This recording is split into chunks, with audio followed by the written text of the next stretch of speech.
Hi folks, with me is the Triumph Speed 400. This motorcycle has been stepping up the game in the 400cc segment of motorcycles in India and across the globe, and this bike is actually doing good in terms of sales and overall reputation of the smaller Triumph motorcycles. But the question is this motorcycle a true Triumph or is it not? Now what I mean by true Triumph is that Triumph is a motorcycle which has been a legendary company all throughout the years. They've set a benchmark, they've set an industry standard in terms of quality, in terms of overall fit and finish, and their bikes are usually top-notch. And I'll be honest with you guys, this is not the right place to shoot the Speed 400.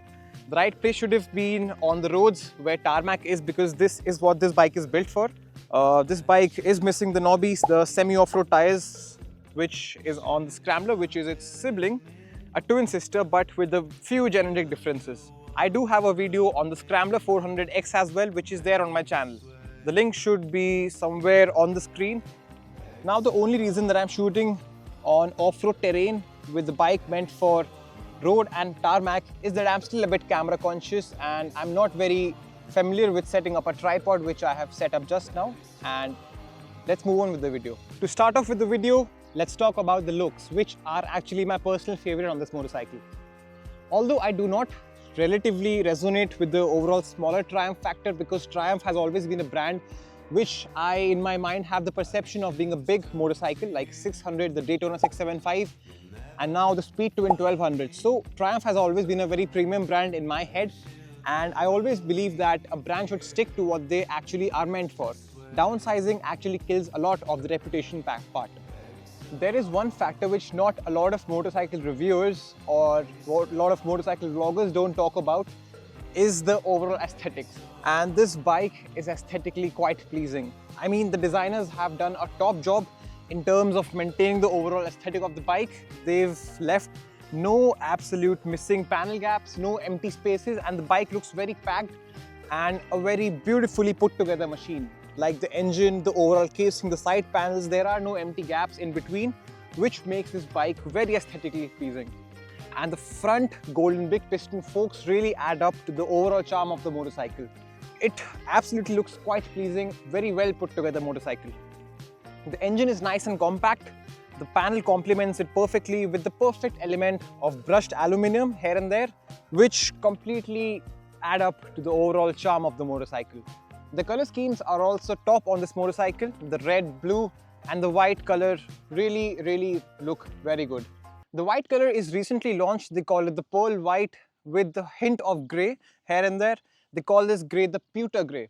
And the bike comes alive in this color actually. From the front half, the bike actually resembles a lot like its elder sibling, which is the Trident 660. They also have a small engine emblem over here which says TR series 400cc. So in a lot of the Triumphs, the engine number and the cc is mentioned, which is a nice touch and it looks very pleasing once you get up close to the engine. The tire setup is also decent. It's got Vredestein tires. These are the Centauros or the Centauros. Pardon my Italian, the Centauros by Vredestein.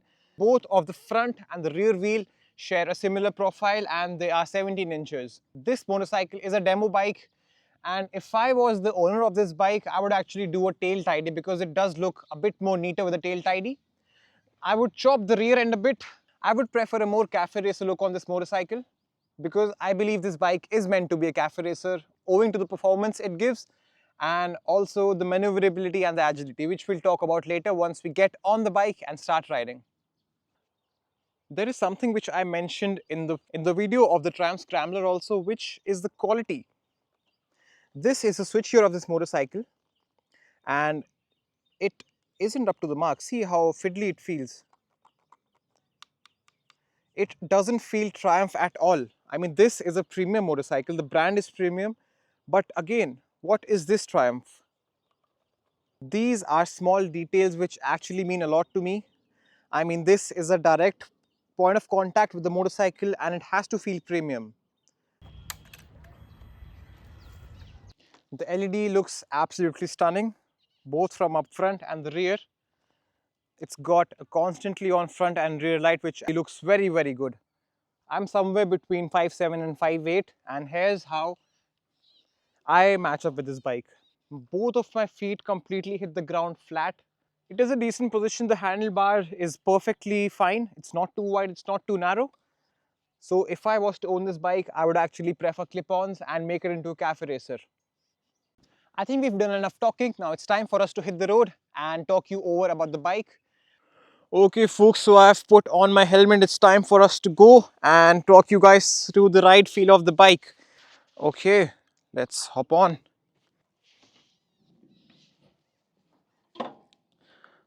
So the moment you step on the bike, you will notice that the foot pegs come in the way. While you're maneuvering in traffic, they might touch your feet a bit. The same issue which is similar to the Interceptor 650 wherein the foot pegs actually hit your shins a lot. I think this should be the same case with the Triumph. Although the Interceptor foot pegs are way more outwards owing to the engine width, these are a bit inwards, so if you spread your feet a bit, so it should be fine, but they do create some issues. Alright, the cockpit view. I've got bar and mirrors here. They are decent. They are big enough for you to observe what's happening around you, and they are of decent quality. The switchgear, as said, boring. And immediately you notice the tank cap, the fuel cap, like the Triumph signature. It is something very Triumph particular that they usually prefer their fuel cans on the right hand side for a lot of their models, such as the Bonneville series and the Speedmaster as well. The instrument cluster, I'm not a fan of it. Although I do like analog stuff, I would have really appreciated if the instrument cluster was from the Thruxton 1200. The instrument cluster should have dual pods. I am not a fan of digital and analog. It has to be analog with a small screen in between to showcase any essential numbers. If you're doing digital, then just go fully digital like the Guerrilla and the Himalayan, like what Royal Enfield does. But again, I'm personally a fan of aesthetics and I'm an old school person, so I would prefer having two dials. It gives a sense of motion in the machine, like it is alive, there are notches going up and down, unlike a screen which is all fake. Button feel, yeah, cheap, very cheap buttons, but all right, I wouldn't mind that because they are giving a cheaper motorcycle, like not cheap, a budget motorcycle. Clutch in, the exhaust sound. It's a bassy tune, it's not very loud and it's not irritating. Like the KTM single cylinder, it is irritating, although it is bassy with a slight thump.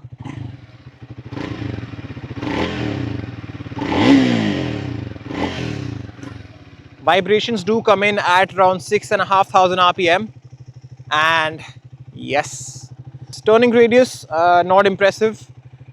It's got the tank dimples to accommodate the pistons, the big piston forks. Yeah, the clutch is super light. I really appreciate the clutch. Move, doggy. Bye bye. On off-roads, not a fan of this bike. This isn't meant for off-roads, which is quite obvious. And the tires, yeah, I'm not feeling very confident in these tires. Off the road, mind me, off the roads. Off-road on this bike is a big no-no from me.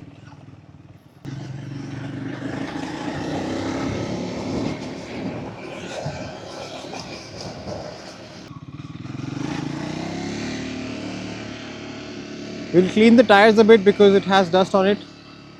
All right, the seat. The seat is very comfortable. I have no sore or any hard spots on the seat. I feel very plush and planted. Even when I take a few quick pulls, I would be definitely planted because the scoop on the seat, it keeps my bum in a firm position. First gear. There is some sort of lag in the throttle response.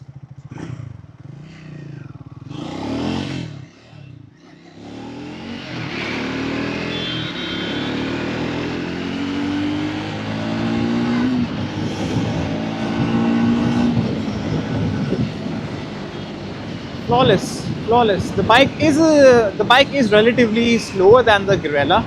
That's what I felt. The Guerrilla is way more punchier than this motorcycle. We've got a few twisties coming up. Let's see.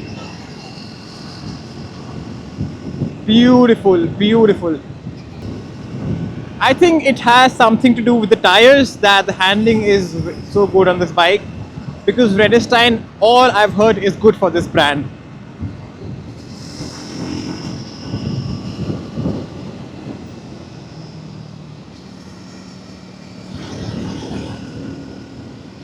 There is an unhealthy nosedive with this motorcycle when I use the front brakes. I primarily use the front brakes on two-wheelers because that is where the majority of the braking power lies. And yeah, there is a lot of what do you call nosedive. Check this out.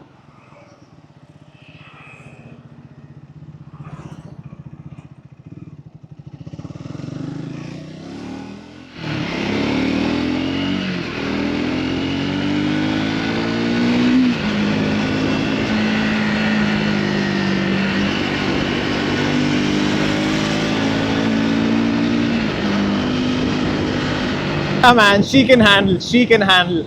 I feel supremely confident while I'm on the curves of this motorcycle. And yeah, forget the off-roads. The road is where this bike shines. I think the handling has to do with the tire setup. They are grippy, and I immediately feel very confident whenever I put the bike into a corner. I don't know why, but this bike feels a bit tall. I mean, I can keep both of my feet down. I can flat foot this bike, but still, when I'm on the run, I feel that I'm sitting a bit higher, which is quite odd, honestly. Otherwise, yeah, man, I feel good on this bike. This bike, I believe, it'll go in the hands of daily commuters more than weekend enjoyers. So maneuverability comes in as an important factor for this motorcycle. I'm really happy with the clutch feel. It's super light indeed, and yeah, it's easy to ride. Definitely easy to ride, and definitely a very good first time motorcycle. So there is also another factor in this bike which might bother some, and that is the obnoxiously loud fan. This bike is a liquid cooled unit, and the fan actually turns on with a decent loudness. Honestly, if you want a fun commuter, get the Guerrilla 450. That is my personal opinion. A lot of people have high grudges about Royal Enfield, that that bike is cheap, it is unreliable. I mean, that is about every motorcycle. If you don't care and love your machines enough, everything can break. Even a Splendor, if you like abuse the bike, it is meant to break. It is all about how much love and care you give to the machine, so it gives you back. So if I was to speak good things about this bike over the Guerrilla 450, that would be firstly the engine. The engine is more refined, and it is definitely any day more smoother than the Guerrilla 450. It has lesser vibrations, it is more smooth. Apart from that, people with reliability issues over Royal Enfield might like this machine more, because this bike, the service interval actually comes in at around 1 year. 12 months or 16,000 kilometers, whichever comes first, which I believe it's something which is remarkable, honestly. Heat, I haven't experienced any heat on this bike. It's a high compression engine, and I don't like to keep this motorcycle in high rev ranges. It feels a bit rough, honestly. Unlike the Guerrilla 450, which I test rode, I was constantly pulling and I was constantly hitting the red liner on that machine. I am actually not enjoying the red line on this particular motorcycle. It is because the engine gets a bit vocal and everything just like starts to jitter a lot. Summing things up, if you ask me about my personal take on this bike, whether I would purchase this or not, well, my answer would be no. The reason being, this bike I personally feel feels a bit short, feels a bit less premium. The only good thing about the bike is the brand name, Triumph. This motorcycle gives direct competition to Guerrilla 450, which I believe a better overall package. It's a better overall package. It's relatively cheaper than the Triumph. I personally like the position on the Guerrilla more. I did a small test ride. I do have a video on that on my channel. I personally prefer the Guerrilla 450 a bit more than the Triumph Speed 400. If I was to purchase either of the Triumph 400s, I would personally go for the Scrambler 400X. Well, that was my conclusion and my review about the Triumph Speed 400. I hope you liked the video and what I think of the bike. I hope you resonate with it too. And if you're wondering where the bike came from, this motorcycle comes to me courtesy of JSB Triumph Faridabad, which is one of the best dealerships around NCR and especially in the Faridabad region. They've got amazing hospitality, a state-of-the-art service center, and it's an overall amazing place and an overall amazing experience at a dealership. Thanks for watching, and please do subscribe to my channel. It really means a lot. I should